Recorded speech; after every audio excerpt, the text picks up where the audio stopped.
பஞ்சாயத்து ராஜ் சட்டம் நடைமுறைக்கு வந்தபோது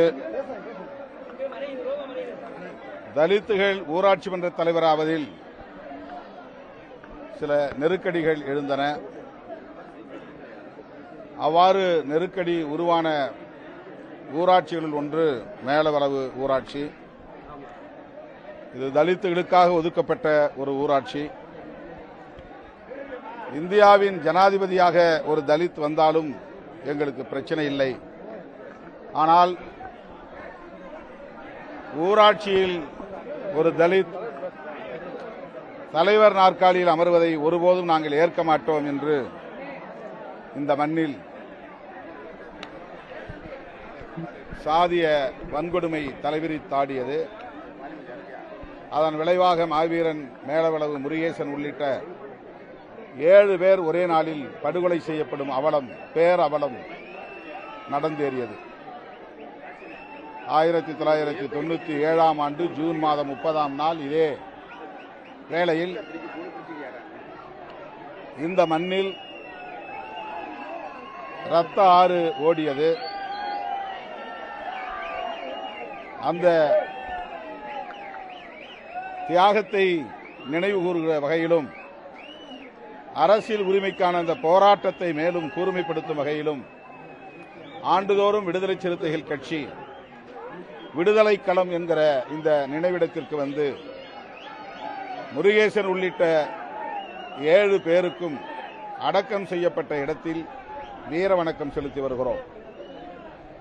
அதன்படி இன்றைக்கும் நாங்கள் பல்லாயிரக்கணக்கான சிறுத்தைகள் கூடி இந்த நினைவிடத்தில் விடுதலை களத்தில் வீர வணக்கம் செலுத்தியிருக்கிறோம்.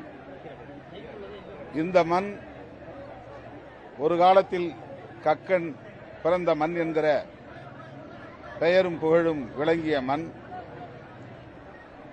அவருக்கு இதே மேலூர் வட்டாரத்தில் மேலூரில் திருவுருவச் சிலை எழுப்பப்பட்டிருக்கிறது.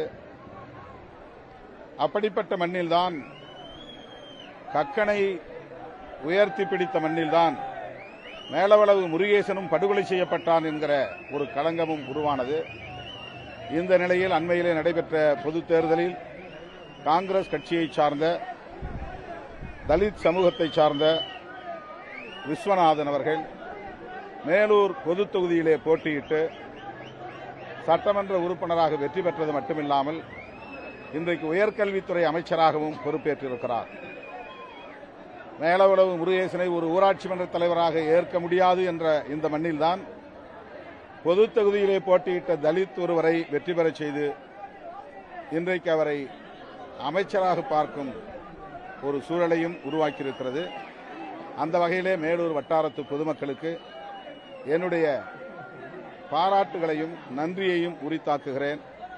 இந்த நல்லிணக்கம் தமிழ்நாடு முழுவதும் பரவ வேண்டும். மேலூர் பொதுத் தொகுதியிலே ஒரு தலித் வெற்றி பெற்றார், அமைச்சரானார் என்கிற இந்த மாற்றம் போற்றுதலுக்குரியது.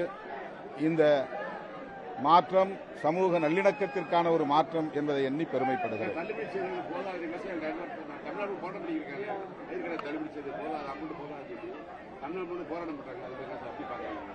படிப்படியாக பயிர்க்கடன்களை தள்ளுபடி செய்யப்போவதாக அரசு தரப்பில் சொல்லப்பட்டிருக்கிறது.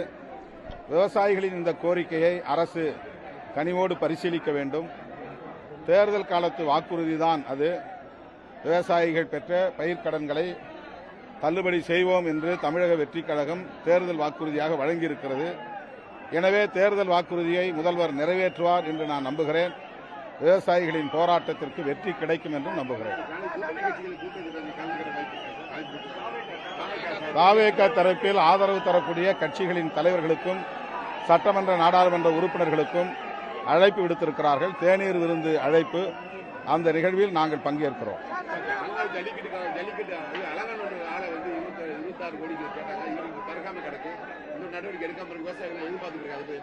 எது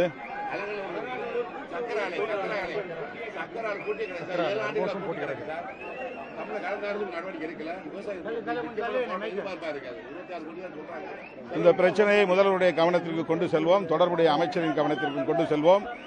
அந்த ஆலையை விரைவில் திறப்பதற்கு உரிய நடவடிக்கை எடுக்க வேண்டும் என்று வலியுறுத்துவோம்.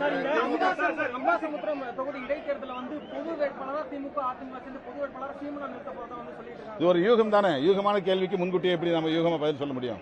நிறுத்தட்டும், பார்க்கலாம்.